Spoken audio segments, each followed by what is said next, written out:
Carol Kirkwood, everybody I know says you are walking sunshine, and you absolutely are.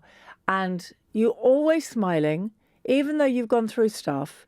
And I've seen you in the street, and what you do for people is you lift everybody. So thank you for that.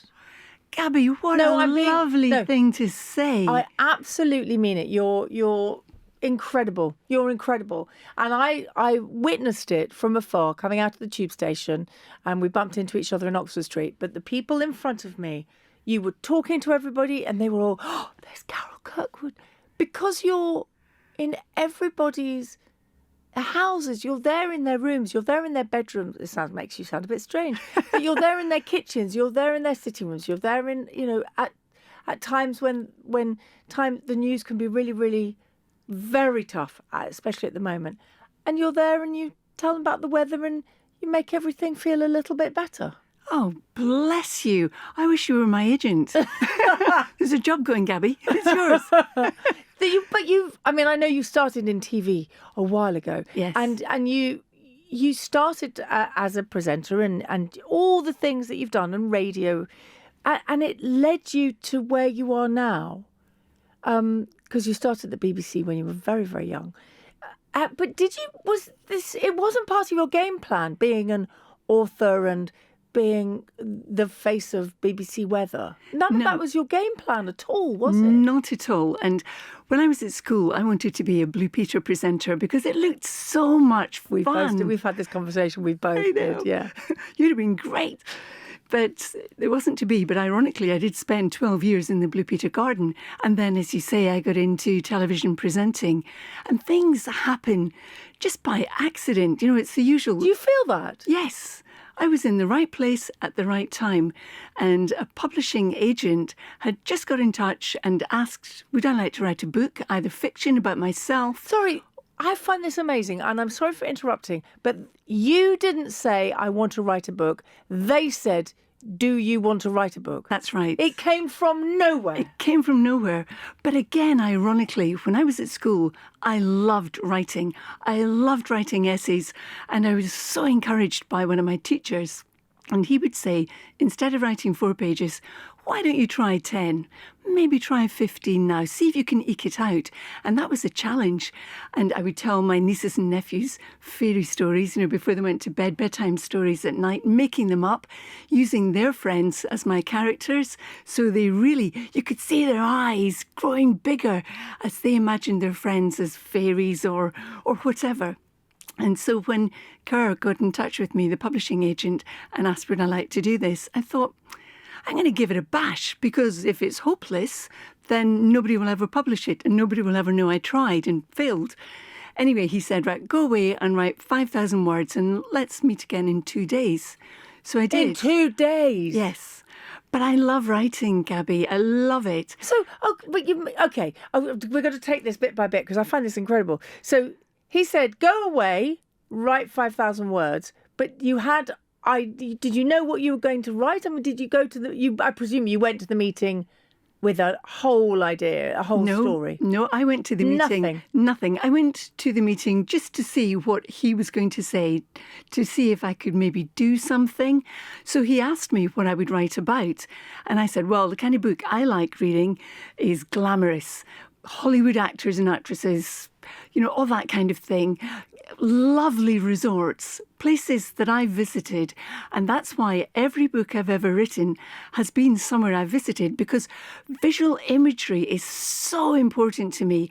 I want to take you, my reader, with me. I want you to know what the Mediterranean looks like with the gentle lapping waves, the sun just glinting on the crest of the wave, making it sparkle like a diamond, that kind of thing. So if I've seen it, I can write about it. So I still want to take you back to the 5,000 words. So you had the meeting. Yes. You then went home and wrote 5,000 words from the top of your head. Yes. For a novel. What did you write? Did you write the beginning, middle and end? Did you write you did? Yes, I wrote the whole lot. And it took me a while to get the ending right. And even when I'd written the ending, I thought, this ending's a bit weak. It's a bit, and they lived happily ever after kind of ending.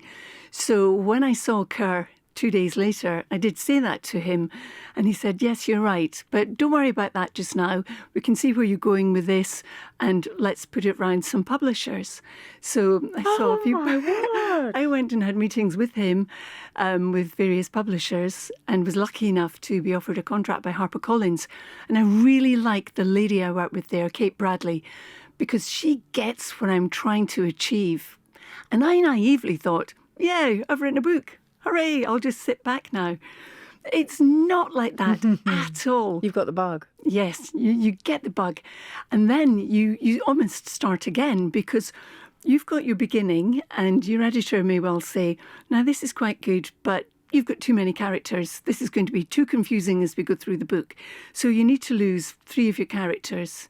And I then think, but they're salient to the story.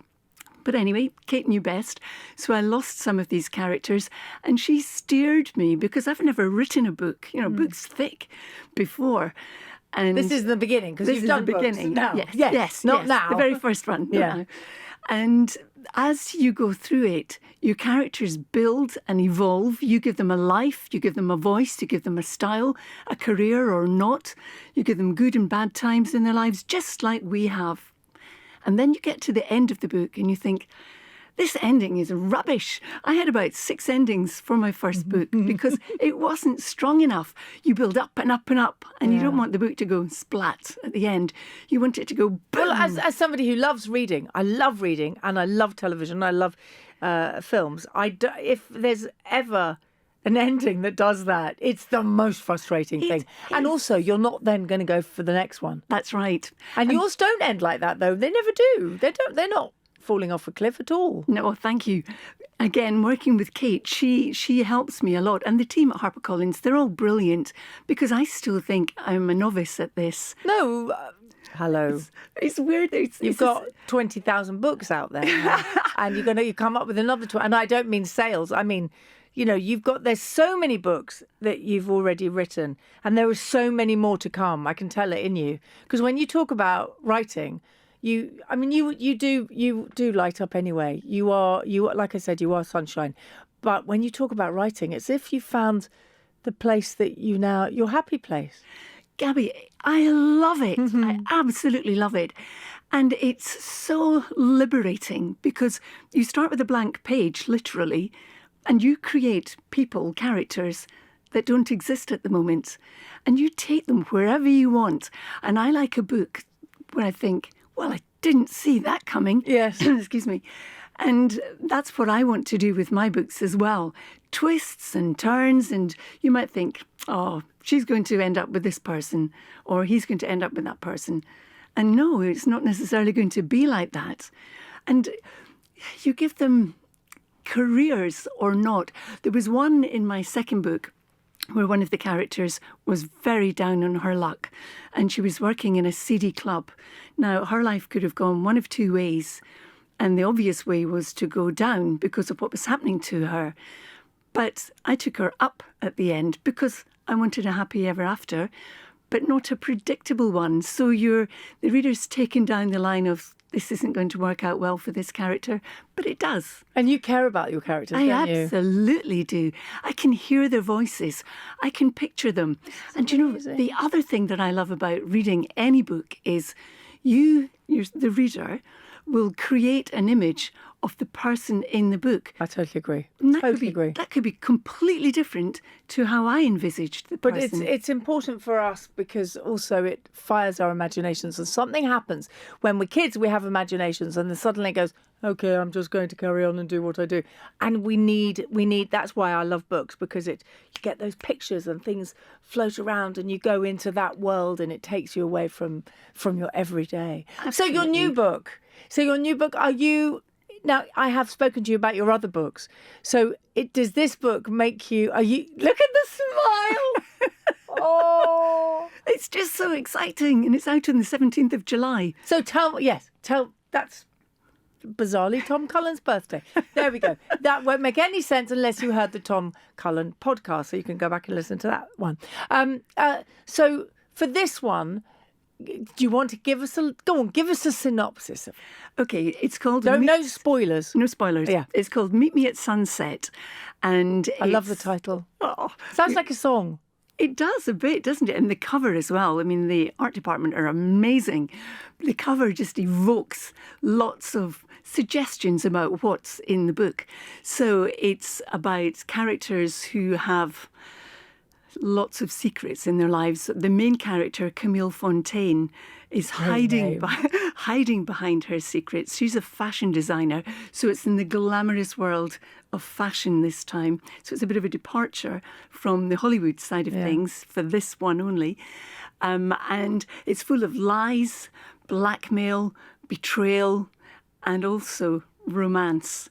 And the characters are intertwined in so many ways. It's difficult to tell you too much at this stage without giving away the plot. No. We don't want spoilers. Okay, well... No, you can't do any spoilers. You're not allowed. Well, betrayal, blackmail, not necessarily from an angle you think it's going to be coming from. Oh, okay. Secrets, of course, there are always secrets. Yeah. And lies being told to help the blackmailer along the way. And...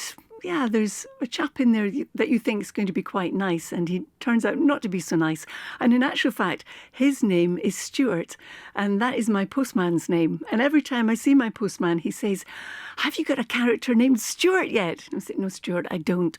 So now... Have you told him? Yes. What did he say? He's really excited, but he might not be as excited. When he reads them. Right. Yeah. Have you told him about the character? Yes. I've told him he's a shady dude in the book. I thought we were just about to have Carol Kirkwood swear then for a minute. That would not be. So for you, obviously you've got another book lined up because you said for this one. Yes. So you're obviously going back to Hollywood glamour for the next one. Yes. You do. You have it lined up. For you, your real life as well has been full of happiness and joy recently because you only just got married, didn't you? Was it 2 years ago? Just 2 years in December. Oh, Gabby, best thing ever. Steve, my husband, is just gorgeous inside and out. Oh. He really is. He's so kind, he's so thoughtful, he's funny, he's patient. He doesn't get upset by trivia. You know, But you don't either, do you? No, sometimes I'm so tired all the time because I get up really early in the morning. And sometimes I can get bogged down with stuff. Yeah. Like if my studio, for example, isn't working and I spend a lot of time by myself in the mornings. I know that must be studio. so. I was going to say that. You do get up early and then you go in and you're on your own. Yes. Doing it all. Yes, most days. Yeah. Most days I'm on my own. Sometimes there's somebody else in with me. But there's nobody to talk to. There's nobody to refer to. Even simple things like exercising your voice. You know, I would sound really silly if I went into the studio and started doing my scales. Do it. It doesn't matter. I'd love that they cut you up. So I'd love that. Charlie and Naga going, and then there you are going la la la la la la la la la. Do you do that then? No, because I'm mic'd up. So how do you warm up your voice then in the morning? I don't. So I go you're in saying you cold. don't at all? No, I go in cold. So Naga will say, "Good morning, Carol," and you might just go, and there'll be no voice there. Good morning, Naga. You don't. So you don't speak to anybody until you speak to Naga and Charlie and Ben and Sally, whoever it is. No. That's the first. I take part in a conference at 5:10 where I'm listening and I can ask any questions at that point. But that conference is on the phone. So, no, the first people I speak to are either the technical manager in the gallery in Salford or the presenters. Okay, so, and I've asked you this before. Can you explain something to me? Why are we all so obsessed with the weather? We all have weather apps now on our phones. We need you, Carol, to tell us, you know, because the weather apps don't really. They give you a 50% chance of something, and then that could be at 5 o'clock in the afternoon for 3 minutes. But why are we all so obsessed with the weather? I think we want things instantly now, which is why we look at things. But we've like the always apps. been obsessed. Always. Should I take a coat? Shall I take my umbrella? What should I do? I mean, all generations. My kids to my dad who's 90. You know, it's sort of, what's the weather doing? We're all obsessed, no matter our background, anything. Why are we so obsessed as in the UK with weather? I think it's because we're an island, and so the weather can change so rapidly. We could have 4 seasons in one day, so we want to be prepared. But the other thing is, it's a real conversational starting point, isn't it? If you're standing at a bus stop, somebody will say, "Nice day," and you think, "Yes, it is." And it's nice, it's friendly, it's warm, and the conversation, not necessarily the weather. Yes. And also, walking here today, it was sunny when I left. It's going to cloud over. There might be a shower this afternoon. She's doing all weather. You can't help it. It's there. It's there in you. Does it happen everywhere you go that somebody will say, "Oh, what's going to happen with the weather today?" Yes. And the other thing I get asked a lot is, "I'm getting married next September. What's it going to be like?" And you think, well, I haven't got my crystal ball. Next September. But there's a stock weather answer you give for that one. Okay. Which is, right, think about what I'm going to say. Warm and close with a little sun later. Oh, you see. That's your get out of jail card. That's very sweet. There is you have a lot of responsibility on your shoulders, I suppose, because for weather-wise, but also because you know what you bring to people, you know what you give. You have that gift of giving that to people and making them feel better about their day, even if you're going to say it's going to be tornadoes, torrential rain, whatever, very, very hot, because we've got to remember extremes are bad everywhere. And the weather is changing, and climate change is a terrifying thing, and we've got to look after our planet more. But you have a sort of responsibility to make people feel better. And I know you've sort of said that before, what you give to people. Is there ever a time that you want to walk through the street and just say, "Oh," do you ever get like that? No, I don't. I don't think you because do. People are so kind. And, like yourself, Gabby, that day you were talking about when we bumped into each other, people are kind and people are pleased to see you. And oh my goodness, how flattering and how we're very lovely lucky. is that? Because equally you could be ignored or somebody could be very rude to you. And on Twitter or X, as it's now called, and email, sometimes some people are rude to you. Just don't read them. No, and you have to think then when that happens, well, perhaps things aren't so good in their lives. It's not about them. It's not about you. Yes. So the weather thing sort of came accidentally, didn't it? It did. So you were presenting, you were doing radio, you were doing television. But the weather thing, the BBC sent you on the weather course, is that right? Yes and no. So I started doing the weather for the Weather Channel, first of all, the American company, and that came about by accident. I was doing regular presenting and for a cable corporation, local cable franchise, and they lost the franchise.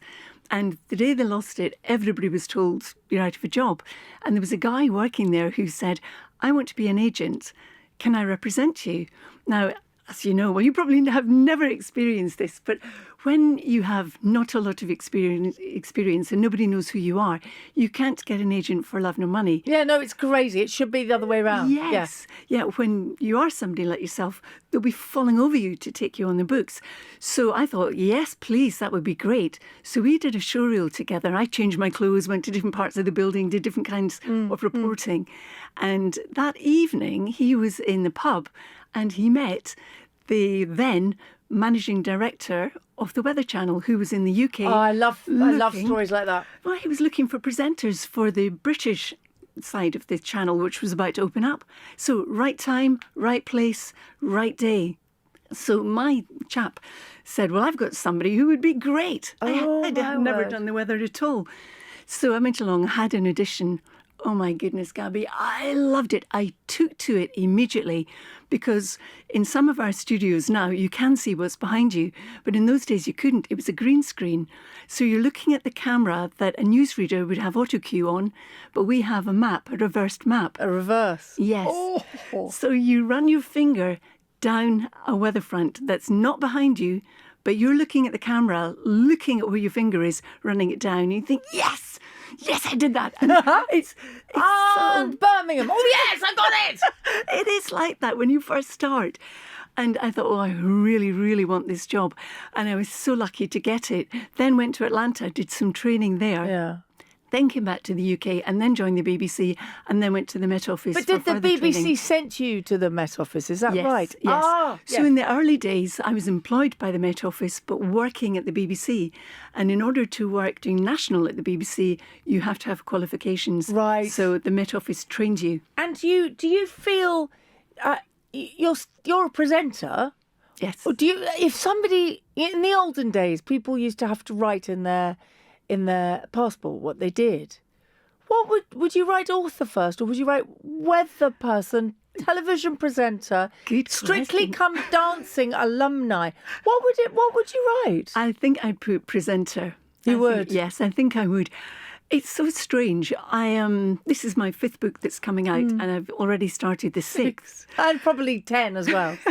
But it's so weird because I still feel so new at doing this. You've got imposter syndrome. Yes, I think I do. The amount of people that come on this podcast and admit that, it's quite incredible. But that you've sold thousands and thousands and thousands of books, and you still feel that. Yes, and I think I'm not doing it for that reason to sell lots of books. I'm doing it because I really do enjoy it. It's like a hobby. I mean, it's a fairly full-time hobby. Full time, yes. But I really do enjoy it. So it's, And do you still enjoy the weather? Oh, yes. You do? Because it changes so much. Even with all the worry around the world with the weather. Yes, with climate change, definitely. In fact, I did a course only last week on climate change. It's fascinating and it's scary, as you say. The world is warming up. When I first did my very first course at the Met Office, I remember the instructor saying at the time, or the lecturer rather, that in 50 years' time, the climate in the south of England will be similar to what it is at the moment in the south of France, and we'll be growing grapes. Well, that was 28 years ago, and we're already growing grapes in the south of England and making wine. So things are changing quite rapidly. And all the people that say it's not happening, I know. that must get so frustrating. I mean, just look at what's happened, those wildfires Yes. in California. And Canada as Oh, well. and Canada. recently. Yes, there's lots of them around, and we see them in France in the summer. There are more wildfires. And the reason we're having such beautiful sunrises and sunsets at the moment is because of the smoke from the wildfires in Canada currently, which is coming across the Atlantic. It's not affecting our air quality because it's up where the jet stream is, and that's up where planes fly. Is that why our sunsets? Yes. The sunset 2 nights ago, I've never seen a sunset like that in London. I mean, it was it did look like the sun was on fire, but it was this extraordinary colour. Yeah. Is that because of the wildfires? Yes, that's the smoke from the wildfires way up in the jet Oh, that's stream. awful. Yep. And there's so many things I could tell you about climate please change because do. it's so And our oceans, of fascinating. course, it was. We heard the Warming King and David Attenborough and the Prince of Wales all talking about our oceans, and that's being affected by climate change again. Yes, it is. And some of the ice is melting. The Arctic ice is melting faster than anywhere We else. have It's to. heating up We have to faster. stop this. We have to stop it. Yes, don't we do. And every little bit that we do will help. You know, things like putting out your recycling, washing it before you put it into recycling. So if you've got a jam jar, make sure you wash it. If you've got a flagon of milk, rinse the milk out before you put it in recycling. So all these small things work. It's very interesting. I was talking to somebody about 3 or 4 weeks ago on my radio show, and they were saying, "Oh, I only do whatever it was that they did. I think it was their food waste." And I said, "It's not only that. That's brilliant. If everybody Yes. did that, and if everybody put their recycling out, and if everybody stopped driving for 2 minutes, you know, and putting their washing machine on at the times when it's not, all of those things, we can all do those little Yes, things." yeah. And instead of using your tumble dryer, hang your washing outside. Hang your if you washing can. outside. Yes. And we're coming to the season, hopefully, when we're able to do that and it will dry. So there I was saying that everybody talks about weather, and we need to talk about the weather, but also it's there's a wonderful social site on socials that is all about what the Brits say, and it is always, you know, oh, should I take my coat out? Should I do all of that? Carol, you are the person that brings the sunshine, maybe not literally, but you do for yourself. You do for us, rather. So thank you for that. You're quite right what you say about climate change. We need to do more. We all need to buy your books because we need to disappear into them. And it's the perfect holiday reading. So last summer, we talked about your last one. Yeah.